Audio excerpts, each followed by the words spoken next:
राज्य छत्तीसगढ़ समग्र शिक्षा राज्य परियोजना कार्यालय समग्र शिक्षा छत्तीसगढ़ स्कूल शिक्षा विभाग छत्तीसगढ़ के द्वारा आज मेगा पालक सम्मेलन का आयोजन पूरा छत्तीसगढ़ में, हमारे गांव नहीं, पूरा छत्तीसगढ़ में हर संकुल में, हर हाई स्कूल में मनाए जाते।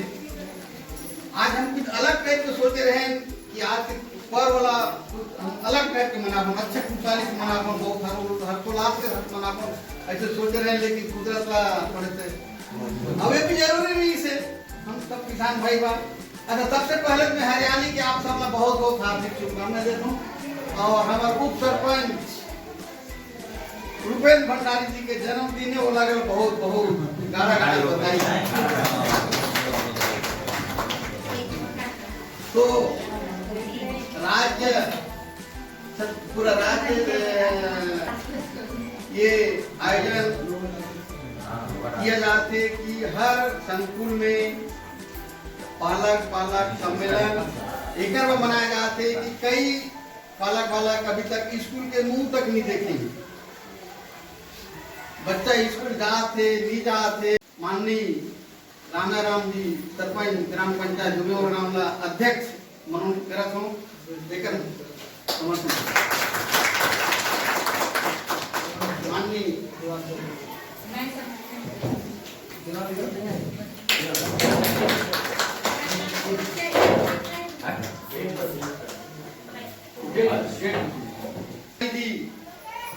के नाम प्रस्तावित कर दूं।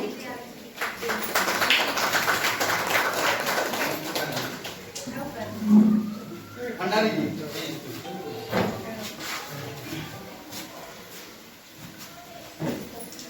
आज के हमारे कार्यक्रम के नोडल अधिकारी हमारे सोरी सर बनाए जी से ओकर द्वारा में हमारे अध्यक्ष महोदय पुष्पहार से स्वागत करें। माननीय सोरी सर जी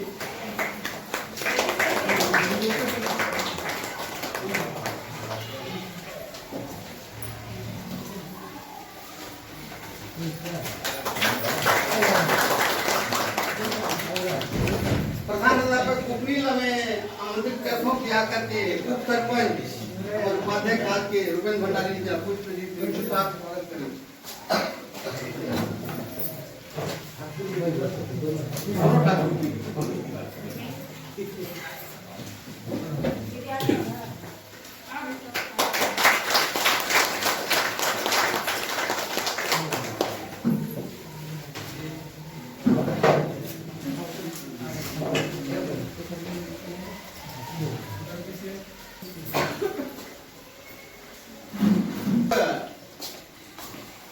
स्व सहायता समूह के अध्यक्ष श्रीमती मोंचीबाईला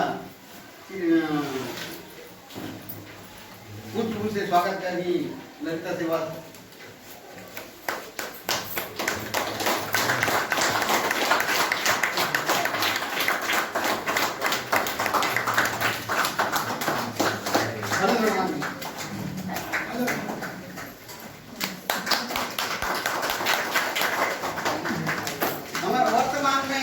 स्वसहायता समूह के अध्यक्ष श्रीमती पगड़ी भाई धरनियाला मैडम खूब स्वागत करें।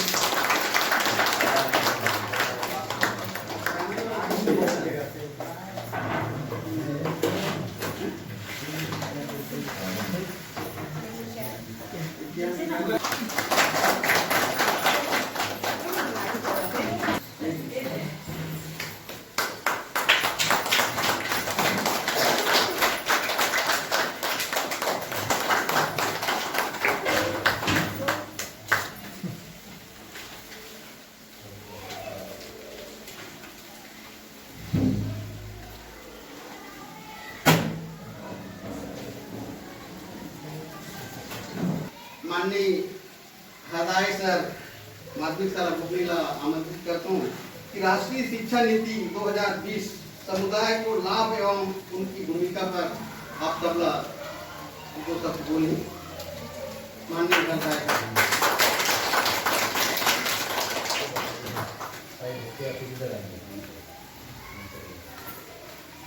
आज अत्यंत हर्ष के साथ जो है आप लोगों का इस मेगा पालक शिक्षक बैठक में स्वागत है। और ये छत्तीसगढ़ प्रदेश में सभी शैक्षणिक संस्थानों में आज प्रादेशिक स्तर पर जो है पहला मेगा बैठक का आयोजन किया जा रहा है। ये 3 चरणों में बैठक का आयोजन किया जाएगा। आज तो जो है संकुल स्तर पर बैठक है, पालक शिक्षक मेगा बैठक। इसके बाद जो है तिमाही परीक्षा समाप्त होने के 10 दिवस के भीतर दूसरा बैठक होगा जो सभी विद्यालयों में होगा। आज जो है संकुल स्तर पे हो रहा है। जो संकुल स्तर पे संकुल के अंतर्गत जितने भी विद्यालय हैं वो सभी विद्यालय के स्टाफ एवं पालकगण आज यहाँ पर एक साथ मौजूद हैं। द्वितीय बैठक जो है तिमाही परीक्षा जैसी होगी संस्थाओं में, उसके 10 दिवस के भीतर ये आयोजन किया जाना है। उसके बाद तीसरी बैठक का आयोजन होगा विद्यालय स्तर पे ही होगा, वो भी जो परीक्षा समाप्ति के 10 दिवस के पश्चात 10 दिवस के अंदर बैठक का आयोजन होगा। अभी हमारे भारत देश में नई राष्ट्रीय शिक्षा नीति का आगाज हुआ है। जो तीसरी शिक्षा नीति है, पहली शिक्षा नीति जो है वर्ष 1968 में बनाई गई थी। उसके पश्चात उसमें थोड़ा सा आंशिक संशोधन करते हुए 1986 में दूसरी शिक्षा नीति बनी। और अब जो है वर्तमान में जो शिक्षा नीति लागू हुई है ये 2020 की शिक्षा नीति है, जो 29 जुलाई 2020 को हमारे देश में लागू किया गया है। +3+3+4 पैटर्न लागू किया गया है, जिसमें बच्चा पहले 5 वर्ष तक जो है 5 वर्षों में जो 3 साल है वो प्री प्राइमरी के लिए रखा गया है, जिसमें आंगनबाड़ी में बच्चा जाएगा। उसके बाद जो है पहली और दूसरी, इस तरह से 5 साल कवर हो गया। उसके बाद आगे के जो 3 वर्ष हैं उसमें तीसरी, चौथी और 5वीं। फिर उसके बाद जो +3 है उसमें 6वीं, 7वीं और 8वीं जो है राज्य सरकारें जो है धीरे धीरे जो है लागू करते जा रही है। तो हमारे यहाँ छत्तीसगढ़ में भी जो है उसको पूर्णतः लागू करने की अनुशंसा की गई है। उसी के तहत ये सब अभी कार्रवाई जो है चल रही है और स्कूलों में नया नया प्रोग्राम जो है किया जा रहा है।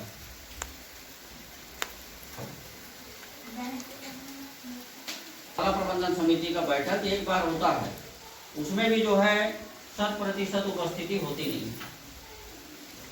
ये हमारे लिए गंभीर चिंतन का विषय है। मतलब हमारे बच्चे पढ़ रहे हैं, है ना, और हम ही नहीं पूछ रहे हैं कि हमारा बच्चा क्या पढ़ रहा है, स्कूल रोज आता है कि नहीं आता है ना। तो इसलिए जो है आज के बैठक का नाम ही रखा गया है पालक शिक्षक मेगा बैठक। पालकों को शिक्षकों के साथ में जोड़ना, यही इस बैठक का मुख्य उद्देश्य है। सीखना, सिखाना, पढ़ाना, पढ़ाना, ये तो जो है शिक्षक कर ही रहा है अपने स्तर पर। आंगनबाड़ी और बालवाड़ी पर हमारे प्राथमिक शाला प्रधानाध्यापिका श्रीमती रामवती बघेल द्वारा बताया जाएगा। रामवती बघेल।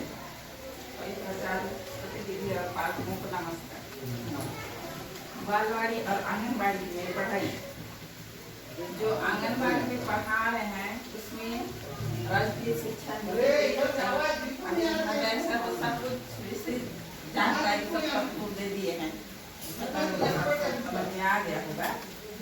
इससे थोड़ा समय बात करती हूँ।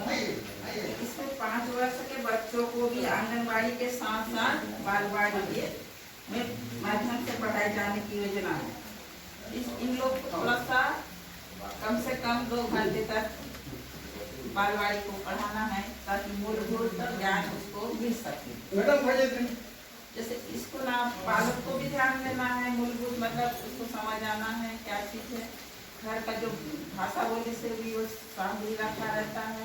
आलू हो गया, प्याज हो गया, बैंगन हो गया, उसको पता होना है, उसके रंग भी पता चलेगा और उसका इतना कौन है आलू कौन है प्याज वही तरह भी पता चल जाएगा। उसको मूलभूत अक्षर का ज्ञान हो जाएगा, सब गिनती भी आ जाएगा, उसके साथ साथ सब कुछ के घर की भाषा से सब मिल जाएगा।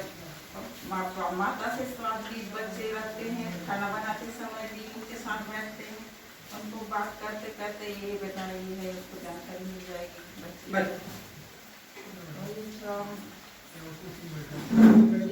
इसलिए सभी वर्ष के बच्चे को ध्यान देना है। बालवाड़ी आंगनबाड़ी के साथ साथ बालवाड़ी भी पढ़ेंगे दोस्तों, मतलब इसमें इसके बाद बालवाड़ी से फिर उसको स्कूल में जोड़ने के लिए बोले हैं बालवाड़ी को, ताकि आने वाला साल में बच्चा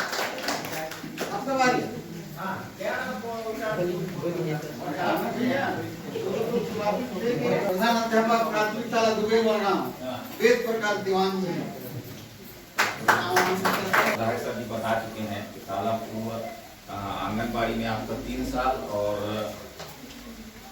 प्राथमिक में आपका पहली और दूसरी।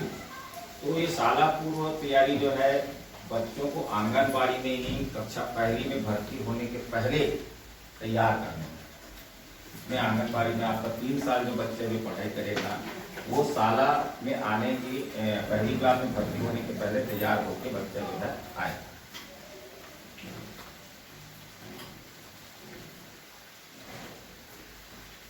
तो 5 वर्ष तक बच्चे जो है आगे आते आते जो है इनका जो है 90% जो है दिमाग जो है विकसित हो जाता है आंगनबाड़ी में। तो 3 साल जो आपको जो रहेगा ना इसमें 5 वर्ष तक आते आते बच्चे का दिमाग 90% तक विकसित हो जाएगा।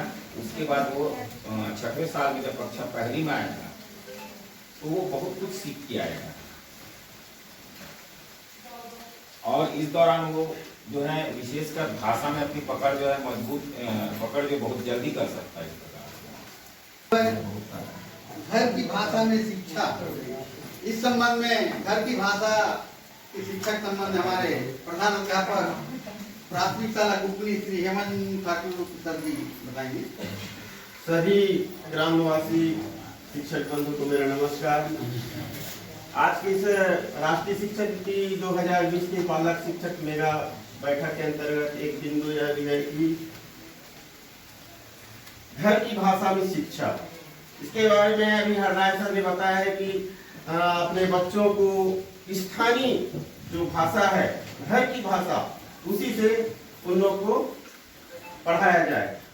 तो इसमें क्या है आप लोग देखे भी होंगे कि प्राथमिक के बच्चे बहुत छोटे छोटे रहते हैं, जैसे पहली दूसरी के उन लोग क्या है घर में हमारे यहाँ जैसे कुकनी में अधिकतर सभी घर में हल्बी बोली का प्रयोग करते हैं।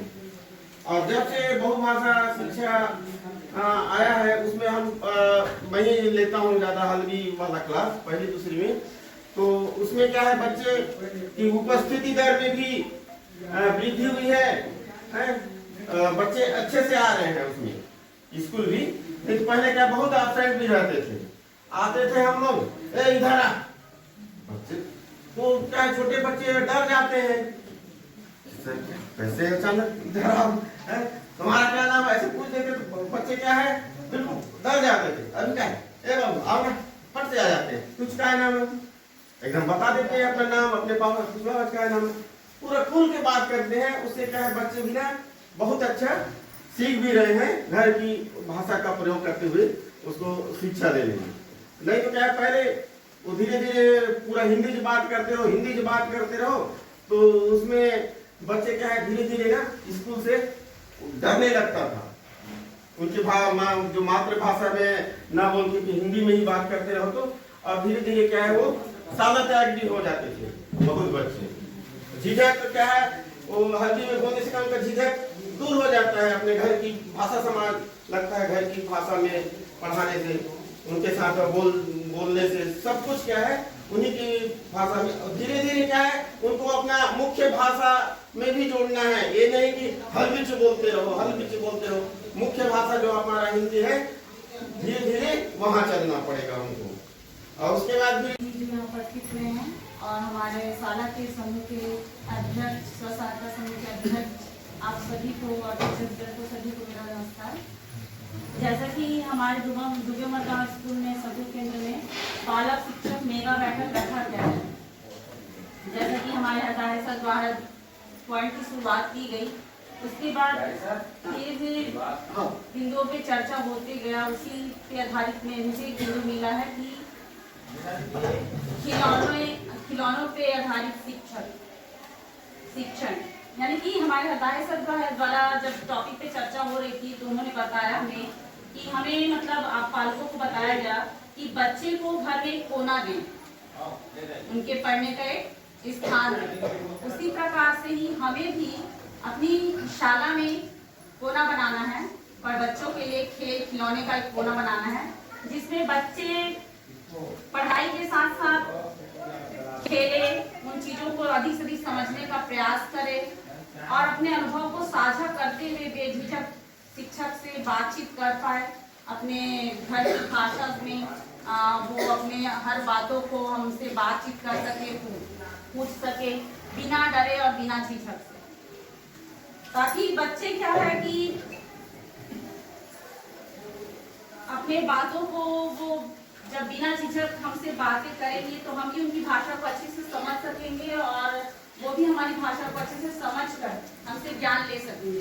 क्या होता है कि बच्चे आंगनबाड़ी से आते हैं, क्योंकि छोटे बच्चे रहते हैं और आंगनबाड़ी में उतना ज्यादा दबाव नहीं रहता है, और अचानक से जब बच्चे कक्षा पहली व दूसरी में जब आते हैं तो हम अगर उसको एकदम से स्थायी से क्लास में अगर बांध के रख लें तो वो भी हमसे डरेंगे और पढ़ाई के प्रति उनका जो रुझान है वो नहीं हो पाएगा, वो बोर होने लगेंगे केवल कॉपी पेन देखकर। इस वजह से हमें बीच बीच में बच्चों को खेल के माध्यम से, खिलौनों के माध्यम से उन्हें पढ़ाने का अभ्यास करना है, जिसके लिए हमारे राष्ट्रीय शिक्षा नीति 2020 में विद्या प्रवेश करके स्कूल रेडीनेस एक कार्यक्रम चल रहा है, जहाँ पे बच्चों को 3 माह अर्थात 12 सप्ताह तक खेल के माध्यम से कक्षा पहली व दूसरी के बच्चों को हमें सिखाना है, ना कि उनको एकदम दबावपूर्ण कॉपी पेंसिल देके कि लिखो ये करो, ऐसा नहीं। उनको फ्री माइंड से उन्हें कार्य करने के लिए उनको मौका देना है,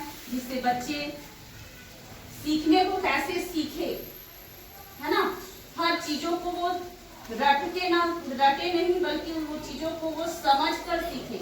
इस पे हमको फोकस करना है। इसलिए हमको बच्चों को हर चीजों को केवल पुस्तकीय ज्ञान से जोड़ने के लिए उन्हें खिलौनों के माध्यम से, जैसे तीली हो गया, बंडल हो गया, कंकड़ हो गया, पत्थर हो गया, इन चीजों का मदद लेते हुए बच्चों को गिनती सिखाना है ना। और अनाराम जैसे हम सिखाते हैं तो बच्चे को भी वहाँ पे भी खेल के माध्यम से, जैसे देश की शिक्षा नीति के अनुसार, राष्ट्रीय शिक्षा नीति के अनुसार सभी बच्चों को अच्छी शिक्षा गुणवत्ता मिलना चाहिए। इसलिए अभी हमारे शिक्षकों का लगातार प्रशिक्षण भी चल रहा है और सभी बच्चे शाला में समय पर प्रवेश दें और कक्षा 12वीं तक नियमित बना रहे। अगर बीच में बच्चा छोड़ता है तो बीच में छोड़ने वाले को भी सरकार जान रही है कि कौन बच्चा ड्रॉप हुआ है, तो इसको भी ऑनलाइन चलता है। मतलब 12वीं तक कौन कौन नहीं पढ़ रहा है उसको पूरा सरकार जान रही है। इसलिए कक्षा पहली से 12वीं तक नियमित बनाए रखना। इसके लिए बच्चों को नियमित शाला में भेजने और उनके लिए अच्छी पढ़ाई की व्यवस्था भी सुनिश्चित किया जाए। यदि किसी कारणवश कोई बच्चा स्कूल नहीं जा पा रहा है या स्कूल से बाहर है और तो बाहर है तो उसको पहचान कर मतलब आयु के अनुसार उस आयु के अनुसार कक्षा में भर्ती किया जाना। और ऐसे करेंगे तो शून्य ड्रॉप आउट होगा हमारा क्षेत्र, तो हमें भी गर्व महसूस होगा। धन्यवाद। इसके बाद पीछे छूट रहे बच्चों के लिए विशेष उपचारात्मक कक्षाओं का आयोजन, इस संबंध में हमारे प्रधान अध्यापक ममागुड़ा श्री धनेश्वर गुरु जी अवगत करेंगे।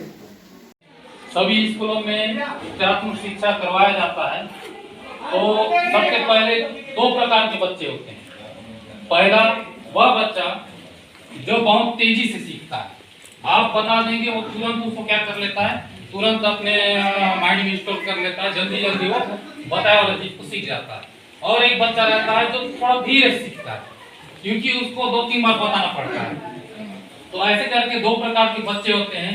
जो बच्चा जल्दी सीख गया तो उसको सपोर्ट करने की जरूरत हमको नहीं पड़ता है, लेकिन जो बच्चा धीरे सीख रहा है उसके लिए सभी स्कूलों में उपचारात्मक शिक्षा का प्रयोग किया जाता है। तो उपचारात्मक जो शिक्षा है, बच्चा क्यों नहीं सीखा, सबसे पहली बात कि हो सकता है कि जब वो बता रहे थे तब उस समय थोड़ा उसको जानने का इच्छा नहीं रहा होगा उसके मन में कि नहीं ये चीज को मैं सीख जाऊं, क्योंकि ये सोच तो लोग बच्चे में नहीं रहा, कभी वो बच्चा क्या है उसको नहीं सीख पाया। तो सबसे पहले हमको बच्चे में वो ललक पैदा करना है कि मैं जो बता रहा हूँ वो बात कितना बढ़िया है, सुनो। बोले से बच्चों में थोड़ा और ये हो जाते हैं कि नहीं हाँ अच्छा बात है तो सुनता हूँ, इसको मैं सीखता हूँ। जब उसके मन में ये बात आता है तब वो बच्चा जल्दी सीखता है। तो सबसे पहले बच्चे में हम ललक पैदा करते हैं कि वो जो चीज को वो नहीं सीख पा रहा है, हो सकता है कि पहले ब्लैक बोर्ड में ऐसी लिख के 1 2 3 कर रहे थे तो नहीं सीख पाया। तो अब उपचारात्मक शिक्षा में हम उस पद्धति से क्या दूसरी पद्धति का उपयोग करेंगे जिसमें खिलौने हैं। खिलौने कागज में ऐसे बहुत सारे खिलौना है। अगर मान लो 1 से लेकर 20 तक का संख्या को नहीं जानता है तो हम खिलौनों के माध्यम से उनको 1 से लेकर 20 तक की संख्या को खेल के माध्यम से हम उनको सिखाएंगे। यही एक उपचारात्मक शिक्षण है जिसमें बच्चा खुशी खुशी वो चीज को सीखने के लिए, जैसे 1 से लेकर 10 तक मैंने कोई संख्या लिख दिया, अंक लिख दिया 1 से लेकर 10 तक। अब मैं बच्चे को जो बच्चा को 1 से लेकर 10 तक नहीं आता है, अब मैं उसको बोलूंगा जा बेटा एक खेलने वाला को जा 1 में 1 ठाम रखना, 2 में 2 रखना, 3 में 3 रखना, तो खुशी से वो काम को वो क्या करेगा, वो करेगा। तो करेगा तो क्या है वो चीज को और अच्छा से समझ जाएगा। तो ये है उपचारात्मक शिक्षा जो हमारे स्कूलों में भी करवाया जा रहा है, जिससे जो कमजोर धीरे सीख रहे हैं उन बच्चों को भी उस स्तर पर लाया जा सके। उसके बाद है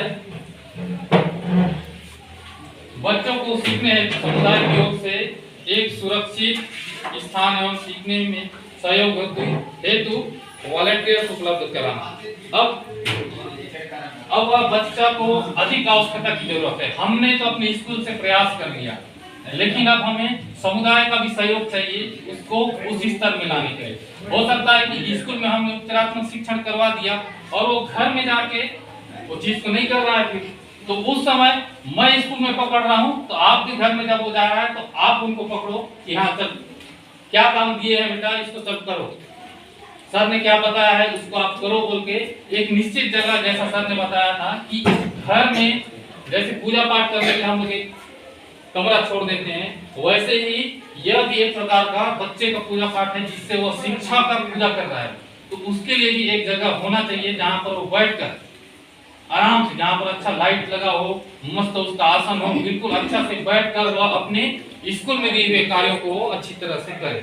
तो यह व्यवस्था हर घर में होना चाहिए कि बच्चे को लगे हाँ मेरा जगह ये है पढ़ने का और इस जगह मैं बैठ के पढ़ूंगा तो मेरे कोई परेशान या किसी प्रकार का परेशानी मुझको नहीं होगा।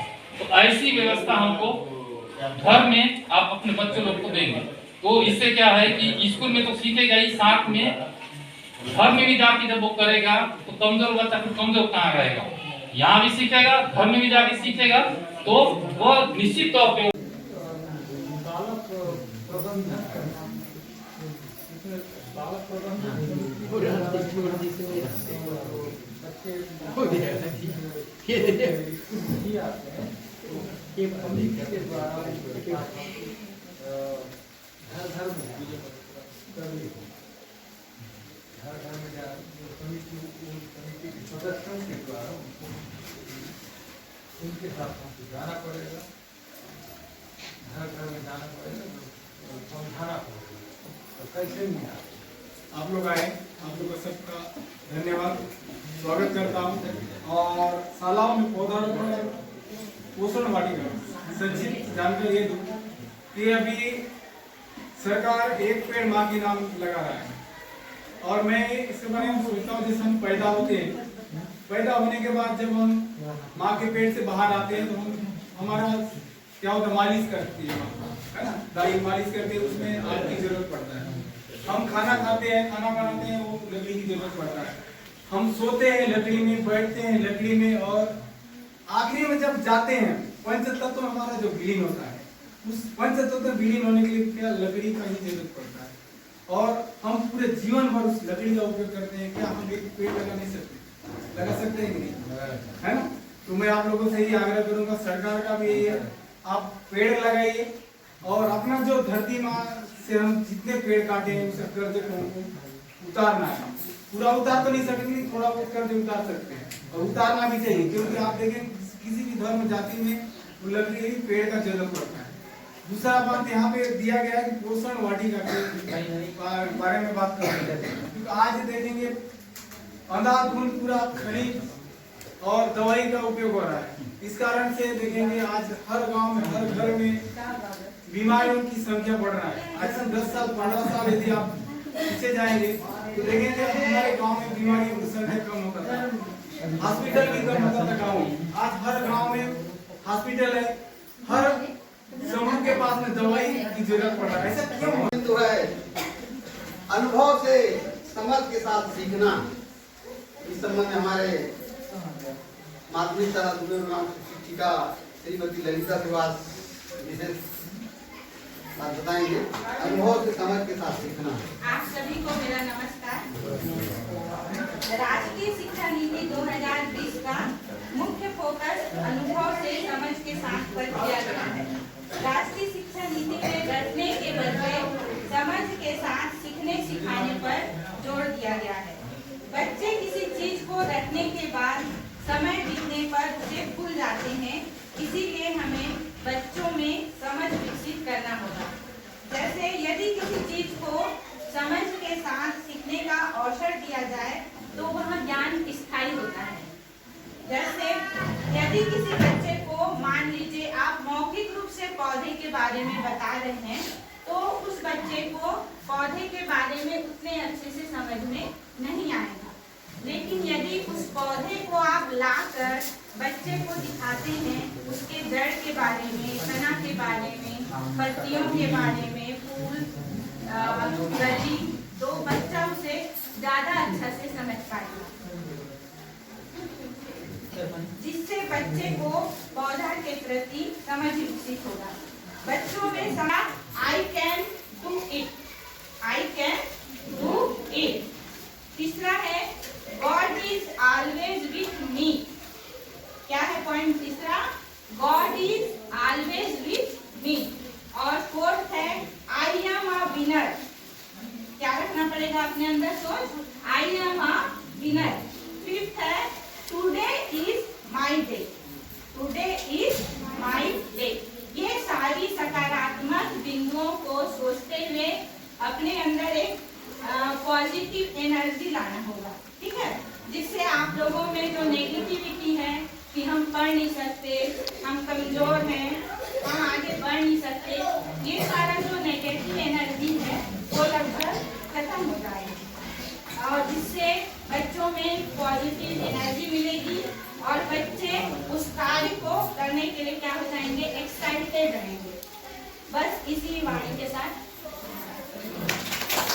को दिखाए, जिसे कुमरी बोलते हैं, ये मछली बेलना है, ढेकी, मुस्तर, इस जिनकी मैं बातें कर रही हूँ, जिसको हमारे पूर्वज इसका इस्तेमाल करते थे और इसके बिना हमारा एक भी कार्य नहीं चलता था। लेकिन आजकल की इस आधुनिकता के युग में हम धीरे धीरे इन चीजों को और इन वस्तुओं को एक जगह रखते जा रहे हैं और छूटते जा रहे हैं, भूलते जा रहे हैं, भूलते जा रहे हैं, लुप्त होते जा रहे हैं। तो उन चीजों को हमारे बच्चों को बताना बहुत ही जरूरी है। और हमारे जो संकुल केंद्र दुबे मरवा, मतलब जो हमारा प्राथमिक शाला और हमारा मिडिल स्कूल, दोनों ही स्कूलों में इस चीजों को संग्रहित किया जा रहा है। इसके लिए कोना बनाया गया है जहाँ पे पौराणिक चीजों को हम रख रहे हैं संयोज कर, और उसको बच्चों को उसके बारे में धीरे धीरे जानकारी देते हैं। और हो सके तो उचित व्यवस्था होगी तो 15 अगस्त को इसका उद्घाटन कार्य भी है। तो आप सभी आए तो जरूर अपने साथ अगर ऐसा कुछ वस्तु होगा आपके घर पुराने चीजों का, तो अगर जो एक कोने में पड़ा भी होगा तो उसको हमारे स्कूल में पहुंचाने का कष्ट करेंगे बच्चों के माध्यम से, ताकि हम उसको सहज कर संग्रहालय के रूप में उसे एक कोने में रख सकें। आज भी है ना सर, कटनी है ना, और वो जो बनाते हैं मौहे का इस प्रकार से तैयार किया जाता है। थोड़ा से तेल निकाले को क्या बोले खानी थोड़ा तेल खानी है ना, वो सब पुराना घर पे पड़े भी हुई सामान, हम कोई काम के नहीं है। जैसे ढेकी घर एक पुराने घर में हो ही गया आज भी है नहीं। और अभी आप मन सब गाना तो ढेकी ला और ये लड़का मन कौन से ढेकी क्या कीजिए ये सब चीजें हमारे पौराणिक सांस्कृतिक चीजें हैं जिससे हमें अपने बच्चों को बताना है। सहज कर इन चीजों को जानते हुए रखो। शिक्षक मेगा बैठक में बिंदु आया, इस संबंध में मैं हमारे जनप्रतिनिधि या हमारे माननीय करेंगे। बहुत बहुत धन्यवाद। आज पालन शिक्षक मेगा बैठक में उपस्थित और हमारे पालक समूह के और हमारे शिक्षक आप सभी को प्रणाम करते हुए मैं आज की सभा को बहुत बहुत धन्यवाद देता हूँ।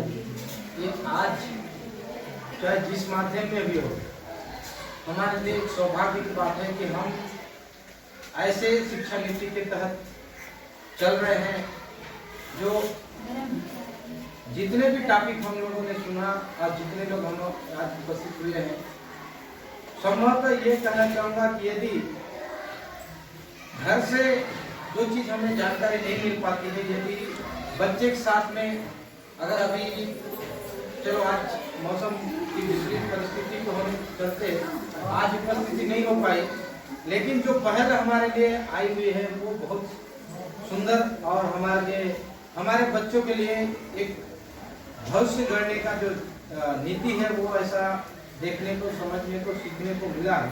तो मैं कहना चाहूँगा कि आज जिस नीति के तहत हम लोगों ने शिक्षा ग्रहण की है या जो जानकारियाँ हमें उपलब्ध हुई है कि ये बहुत ही सुंदर है। और मैं कहना चाहूँ कि यदि इस टाइप का नीति के तहत अगर हमारे पालक उपस्थिति हो, खड़े हो जाएंगे।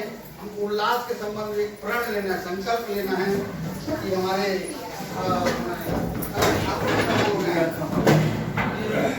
जो लड़की है वो लेती हूँ बोलना और लड़के हैं वो लेता हूँ बोलना। मैं प्रतिज्ञा लेता हूँ कि मैं उल्लास नव भारत साक्षरता कार्यक्रम से जुड़कर शिक्षार्थियों को शिक्षा प्रदान करूंगा और कर्तव्यपूर्ण भाव से योगदान दूंगा।